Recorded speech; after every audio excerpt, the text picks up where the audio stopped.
Have you heard of the Stella organisation that promotes women's writing and literature in Australia? I hadn't, but thank you to a viewer who pointed it out. It was named after Miles Franklin, an Australian writer and feminist whose first name was actually Stella. I guess you can guess where this is all going, but bear with me. According to their website, Stella is a major voice for gender equality and cultural change in Australian literature. Their flagship program is the annual Stella Prize, which celebrates Australian women's writing. Sounds good, but how do they define woman? I'm sure you can guess.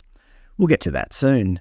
Their goal is to tackle gender bias in the literary sector.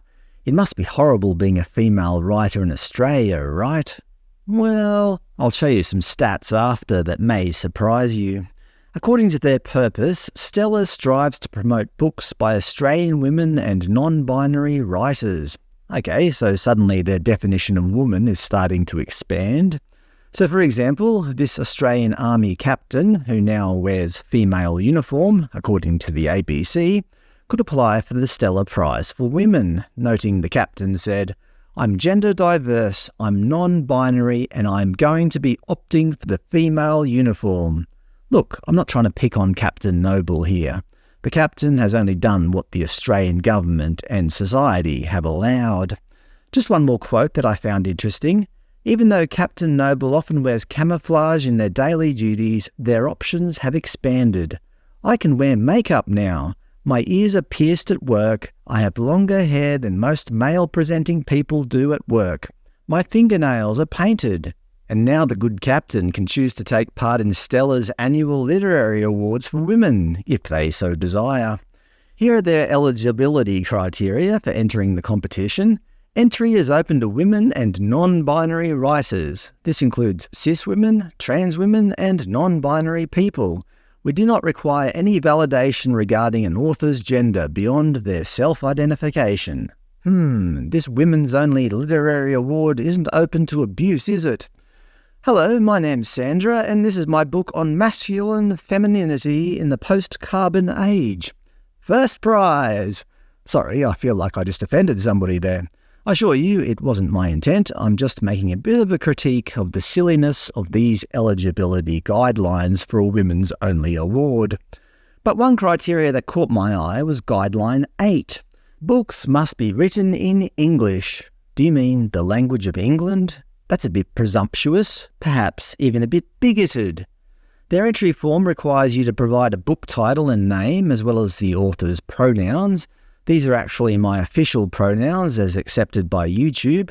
It's amazing they allow this to go on, but here we are. You have to provide a gender, cis, trans, non-binary, and interestingly, prefer not to say.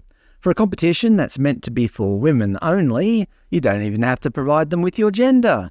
The silliness continues. You must provide your cultural background, with Aboriginal taking the top place, followed by Torres Strait Islander, with other Australian coming in third. Obviously, this is all intentional. They're obviously trying to make a point here. But for an organisation that is ostensibly supporting women's literature, one would think that women writers are extremely hard done by and underrepresented in Australia. Let's take a look at the statistics. This is the Australian Government's Jobs and Skills website. We'll be taking a look at their data, view data. Click on occupations. Let's search for authors. Clicking on that, we can see female share 63%. 63% of all authors are female. I thought it was going to be like 5% from the way they were talking. The majority of authors are female. What an outrage. How about authors and book and script editors? Also 63%. Journalists, 55%, technical writers, 58%, copywriters, 66%, bloggers, critics, sports and other writers, 57%. In every single category, females outnumber men when it comes to writing. Can somebody please tell me what the hell Stella are on about? Where exactly is the gender bias that Stella are tackling? I just don't see it. Perhaps Stella should turn their focus to actual jobs where females are underrepresented. How about bricklayers? According to the Jobs and Skills website, bricklayers have a female share of only 1%. Perhaps they should be fighting the gender bias in bricklaying. What about structural steel construction workers, which also only have 1% females? Why aren't they fighting for that? What about midwives? 99% female. What a terrible injustice.